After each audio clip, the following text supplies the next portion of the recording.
Hello everyone.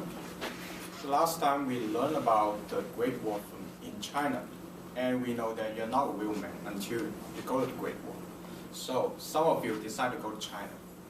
However, we know that there was so many differences between the Eastern culture and the Western culture. Failure to know those cultures, you may be embarrassed for doing something appropriately. So today I'm going to tell you guys some elements about Chinese culture.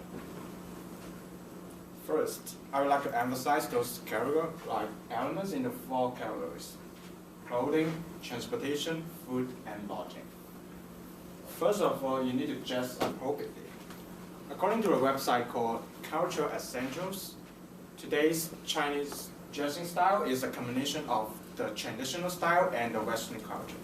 So casually for teenagers and young adults, they would like to wear t-shirts, shorts, or jeans, just like the people in the United States.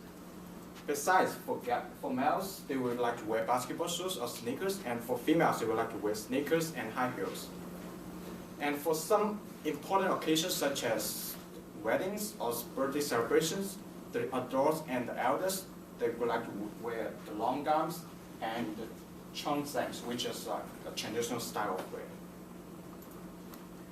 However, there are some dressing styles in the United States may not be popular at all in China. First, people don't usually wear jackets or long shirts with shorts. And they also don't usually wear stockings with slippers. Those are considered creepy in Chinese culture. And most importantly, for guys only, no green hats. You guys know why? In Chinese culture, to a guy, green hat means either your girlfriend or your wife cheated on you. So, no green hat. Sorry,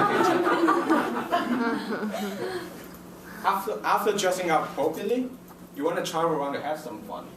And the transportation is very convenient in China. According to ChinaHighlights.com, taking a taxi is one of the most convenient way to get to your destinations. And people in the street, they just call for a taxi by waving their hands, and a taxi will stop by you within a short period of time. This is kind of similar to how you take a taxi in New York. And once you get in the taxi, the meter starts at 7 Chinese yuan, which is the currency.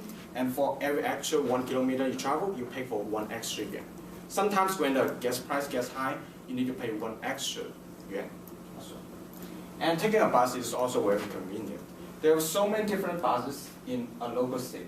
Unlike the one in the United States that goes straight all the time, the buses, they go around the cities. And different numbers stand for different lights on the bus. And you can see all the destinations of different lights on the bus station, both in Chinese and English. In the bus, when you want to signal for a stop, people do that by directly yelling at the driver instead of pulling the cord. Last but not least, you can just walk. When the distance not so bad and there is horrible traffic. There is also a lot of different retail stores in the street, so you can do some shopping at the same time. But be careful, walking is kind of dangerous in China. First, no stop signs, so no cars or no bicycle will stop by you. Second, you guys all know what kind of drivers Asians are, so then you will get hungry. There are so many kinds of food in China. First, different cities have different kinds of Chinese food. For the cities in the south, such as Guangzhou and Hong Kong, the food is sweeter, healthier, and more close to the Western styles. One of them, the dim sum, is popular all over the world. For cities in the middle, such as Chengdu and Hunan, the food is super spicy, which is my favorite. And for cities in the north, such as Beijing, the style is more traditional. One of them, the Peking duck, is also popular all over the world. And whatever food you have, those 2 main food you will have every day.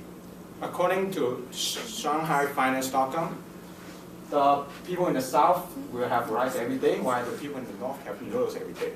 And of course, most people will use chopsticks, even Chase McCready. And if you're afraid to try something new, don't worry, those fast food restaurants will always be your best friend. Finally, at the end of the day, you need to find a place to stay. Other than the big hotels, China has a lot of small motels and hotels that is in a very low prices that give you so many options. Unlike the ones in the United States, you don't have to prepare for daily supplies such as toothbrushes, toothpastes, because they're provided. However, for some small motels, they may not have air conditioning, which is quite painful for people from the horizontal. So ask before you check in. Last but not least, they only accept the Chinese currency, which is RMB. So sorry, no US dollars. Now you know how to dress appropriately. You know the transportation is convenient, and you know the food is delicious. And you don't need to worry about paying too much for the living. I'm sure you will have so much fun in China, and see you there one day. 谢谢。